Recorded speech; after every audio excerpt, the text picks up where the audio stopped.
Let me ask, so if I'm a staff member, a leader at one of the hospitals, and someone says, we're pulling together a learning collaborative around readmissions, that means something to me. I have some sense of what to expect as I commit people to that, right? Well, exactly. I mean, so we make a request of our hospital presidents that they have an executive champion for each of the teams they put together, a physician champion, as well as a key lead staff member, team member. And so typically a hospital will bring about 3 people to Cincinnati from our regional health systems for each one of these collaboratives. And it's a different group depending on the subject. And then they work back home with their team and their colleagues to, we adhere to the philosophy, learn one, teach one. And so they go back to their home and work with their teams to spread the learnings. I mean, each collaborative, the team has aims and objectives. Often, and this has been a key to our success, often those objectives are the same as our system-wide objectives.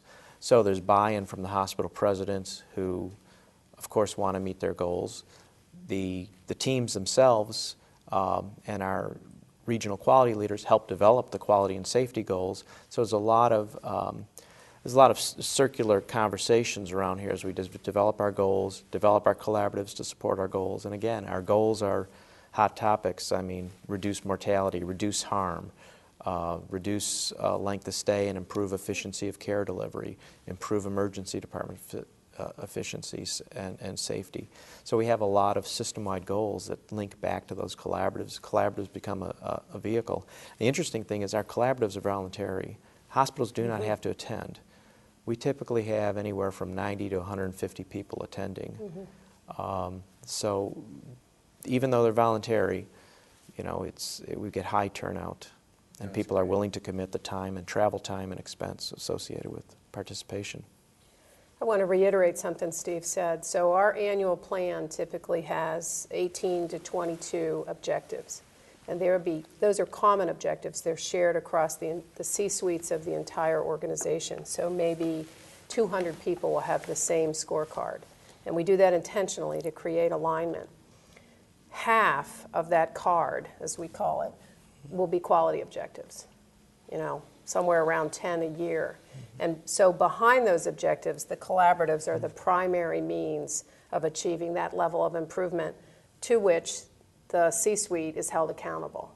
So once having achieved a track record of proven results from the collaborative methodology, once the executive team sets a new goal, a new one for us this year is to reduce the time it takes in the emergency department to reach a decision about the disposition of the patient. All of us are familiar with, even from our own families, of hanging around the ER for hours and hours just waiting to find out if you're going to be admitted or sent home. So we've committed as an organization, we have over 1 million emergency department visits a year. It's important to do that well.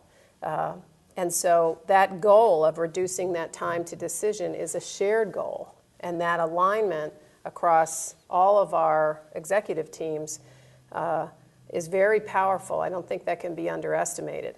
So then when the opportunities to learn about how you standardize care to create that improvement come up and are offered, there's quite a willingness to participate. So it's the track record and the alignment that I think creates and that it is a chance not only to learn about the national experts, but Steve's team does a great job of surfacing the early adopters and the early wins, and allowing our own teams to highlight their work. And there's nothing like that. And how do you do that tactically? How do you get the word out? How do you find those early wins? We've got feet on the ground. They're shared at our. We do have a Quality and Patient Safety Committee. It's a management committee that includes all the chief quality officers, chief medical officers, chief nursing officers from across the system. So those successes are shared at that level. But again, we're involved in work, and we have many of my staff are actually sit in a regional health system or a divisional health system, so they're aware of what's going on. We might find out on our rounds. Both Steve and I do safety rounds when we're in hospitals, and you just hear about it. You hear somebody's doing some interesting work. You make time to go see it, physically go see it, and some of them are not yet ready for prime time, but many times you can lift up something that is an adaptation of something that's been done nationally, and it's really working. We measure everything, so we can find those places where the metric is beginning to move, and show it to the whole community. You might want to talk about the intranet and where we post all these tools and that sort of thing. Well, through our couple things. Through our Catholic Health Partners intranet, we have a lot of data that is shared, a lot of success stories that are shared. So we maintain that intranet website. But I think another important, Jane touched on it, we have very good information systems, and that is foundational to the work we're doing. So we're able to measure in relatively real time performance improvements. And that's a big change for us as a system. 6 years ago, at a system level, we did not have easy access to performance and clinical performance data.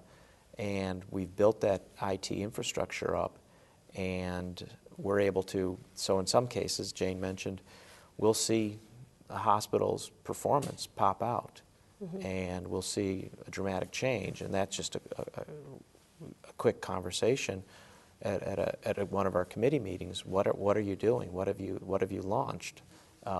And you know, we'll set up site visits to those locations. We'll share, you know, the leadership, quality leadership from that hospital will do a presentation and so on. So there's a lot of discovery at that level.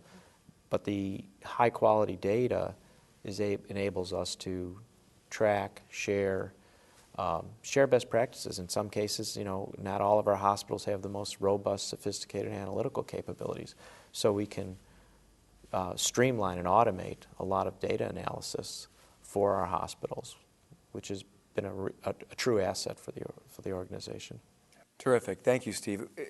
As I listen, what strikes me from most of what you share is this consistency of leadership's role in setting an example, being visible, celebrating successes and lifting them up, and also this consistency of measurement and talking about results as a secondary to the safety, but having that available. And I'd love just, if you reflect on that journey, to hear 05, 06, 07 today, what stands out in your mind as you reflect on the journey you've been through? Well, I think when I think about it, in the early part of the decade, it was fairly anecdotal. You know, some of the tragic errors that occurred in big national organizations, nationally acclaimed hospitals, and those hospital leaders were brave enough to make their stories public. Of course, we had the Institute of Medicine studies that showed that error and harm were really an epidemic in the United States. But in the beginning, the leadership call was quite anecdotal. Stories from across the nation, and then we began to uncover stories within our own organization. And our CEO, Mike Connolly, was adamant that we begin telling those stories. We talk about them at every committee meeting. We begin every committee meeting with them from the board level down. And it began to put a human face on the problem. In the meantime, Steve and others were building our measurement system so that we could move beyond the anecdotes and get to you know, a comprehensive picture of our organization. So when I think about the early to mid part of the decade, it was anecdotal and personal. Mike committed, for instance, in that first year to doing patient safety walkarounds in every hospital. And of course, that was an enormous commitment from his travel calendar and his time, but it right up front demonstrated what we were about. That same year, at a board planning session, we didn't have as much real-time information as we have today, so we gave the board the 10 worst malpractice claims that had been settled that year. So some of them were quite old, but just reading those cases was an eye-opener. Preparing them and realizing I was showing the board this work, was a step in our journey. Then towards the latter half of the decade, we were able to become more targeted, more disciplined. We adopted, with the IHI, we entered both of those national campaigns and ascribed to those methodologies of adopting proven methodologies for reducing harm. And we began to get more disciplined and more focused. And then now again, we're able to use our data to target our next areas of concern. So when I look at the decade, it began with a personal commitment based in, and we had in our own organization a relative of one of our own executives harmed and died, preventable death in one of our hospitals. That story, that experience that was so personal was very motivational to the organization. We realized it could have been, every one of our preventable deaths is somebody's mother or son or cousin, or, they're all dear to us. But we have moved from a very personal approach to, while still understanding the human impact, we're able now to be very focused and targeted. And is there anything that surprised you along the way? Lots of it surprised me. I would say I started 30 years ago as an ICU nurse, and I am still surprised at the size of the opportunity. I'm shocked by the size of the opportunity, because every clinician, every administrator comes to work to do their best. So I, like many, thought the IOM estimates were high, and if anything, they're low. We've dropped, just to go back to the OB example for a moment, we have reduced special care nursery days by 1/3 because babies are not born as premature, they're not born with as much drug on board, and mothers are not as stressed, babies are not stressed during labor as much as they were. And so the need for special care nursery days has dropped by 1/3 in our hospitals. We run 18 OB units. So I am consistently shocked by the opportunity. Our mortality rate is now running at about half of the risk-adjusted national average, and we don't think we're done yet. So it's the size of the opportunity that continually surprises me. Thank you very much. So, Steve, I want to turn to you then and talk about something specific. And when we were chatting earlier, you talked about your movement towards a culture and a practice of apology and disclosure. Can you talk about that a little bit? Yes, it's just a story that I want to share. But it's important to keep in mind that for all we've accomplished, we still have tremendous opportunity. We're tracking 4 major measures of harm as part of our system objective. The goal is to eliminate all of that harm. We're talking about falls, we're talking about post-op DVTs, post-op infections, central line infections, pressure ulcers. Yet we still have close to 500 of these events a year. That's a 30% drop from where we were a few years ago, but that's still a tremendous number of events and tremendous opportunity to improve. When these kind of events happen, it's critical that we disclose them to our patients. Our system CEO, Mike Conley, expects our hospital presidents to disclose, and disclose rapidly. And we expect our culture and our practices expect an apology. An apology is not necessarily a mission of wrongdoing, but it is an acknowledgement that something occurred that we did not expect, and we apologize, and we're going to do everything we can to understand what happened, in part so that it never happens again.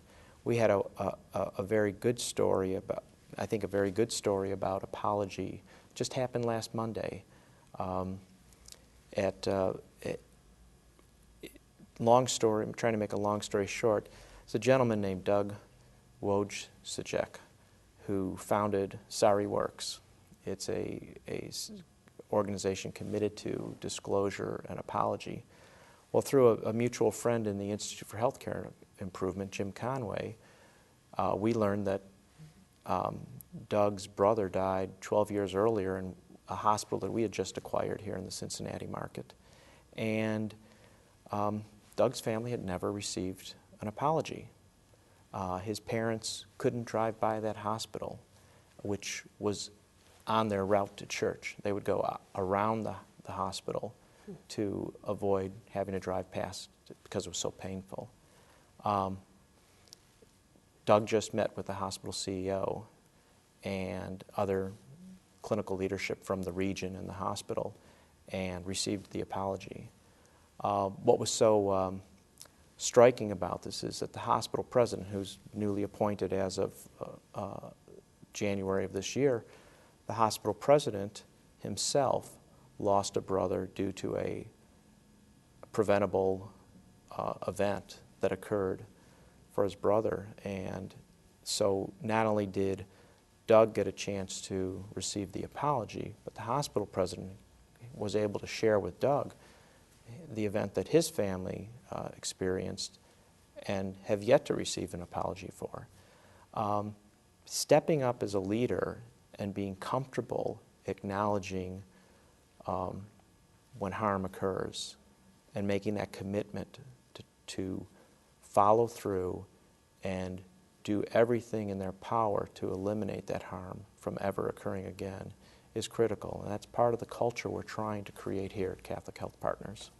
Jane, you touched on something around the board and interaction with the board. I know that's a hot topic to many in our audience as they start this journey. Can you comment on where that push for quality should come from and how to work with the board? Again, going back to the early part of the decade, 2000, our CEO challenged the board and said he wanted to know, and he thought they needed to know, as much about quality as they knew about the financial performance of the organization. So his initial request was something like, I want a quality statement, like you have financial statements every quarter and every year. And he had a partner on our board, Dr. David Nash, who is now the Dean of the Health Policy or Population Health School at Jefferson University in Philadelphia. And he really challenged David to, or let David create a focus by the board on quality at CHP. And of course it evolved. In the beginning, it was very rudimentary, the amount of data and the type of data that was available to the board. But with management began to create that infrastructure. So everything from board membership to the amount of time the board spends on quality to the type of materials the board gets around quality has just about reached par with the quality of the governance infrastructure around financial performance. And it took us a decade. Our regional boards are fiduciary boards. They're the boards of our hospitals, and probably even more so than the national board, they spend a great deal of time on quality. A few years ago, we audited the infrastructure for governance of quality using the IHI Boards on Board template and principles. We require, for instance, every hospital to have a board quality committee. That committee needs to be appropriately populated. One of our challenges is to get independent clinicians to sit on those committees, that is, clinicians that are not members of the medical staff or employees of the hospital. That adds a certain objectivity to the work. But we have invested in the governance for quality at every level in the organization, and I think it has helped us on our journey because those boards then hold us accountable for making the kind of improvements that seem possible based on the data. Steve, turn to you. Maybe. So Jane talked about the collaboration of boards or the boards that make up CHP. Many in our audience are from a single hospital. So can you comment on how to adapt some of these initiatives to that very local environment? Yes, Jeff. We do have advantages of economies of scale. We can bring 150 people together in a meeting and launch the collaborative. We've got centralized data. But if you're a single hospital, there are some opportunities that you can take advantage of. For example, whereas we have our hospital presidents meet on monthly conference calls, you can do that with your team. You can do that with your directors and so on, and share the stories, share the harm stories, share what's working, what's not working. Many of the best practices are not service line specific, and those can be shared. Some of the fundamental aspects of teamwork, communication, again, span multiple disciplines. And at the end of the day, it is going to be the hospital president who has to be accountable and who ultimately drives that change. If the president says, I can't apologize within 24 hours, I don't learn about serious events within 24 hours, that president needs to take the lead and make sure that her staff is providing her with the information she needs to be successful, and that she needs to make sure that the hospital is safe for every patient, every member of the community that sets foot in the organization. There's a lot that can be done in a single hospital system that replicates what we're doing as well. That's great. Thank you. Jane, thank you very much. You're welcome, Jeff. It's our pleasure. Steve, thank you very much. You're welcome. We've heard great examples today of the role that leaders can play in safety. What strikes me is the consistent role of very visible leadership at all levels of CHP. The availability of good measurement systems also strikes me. And then thirdly, and I think hopefully this webinar is a part of that, what strikes me is the collaboration and the community that you've built where people are sharing information formally and informally, as you talked about. Again, I hope this webinar is part of that theme of sharing of information. And so, on behalf of the Performance Solutions team at GE Healthcare, thank you for joining us on the path to better safety. I hope you'll be with us in our next discussion, the theme of which will be government's role in patient safety reform. Until then, take care.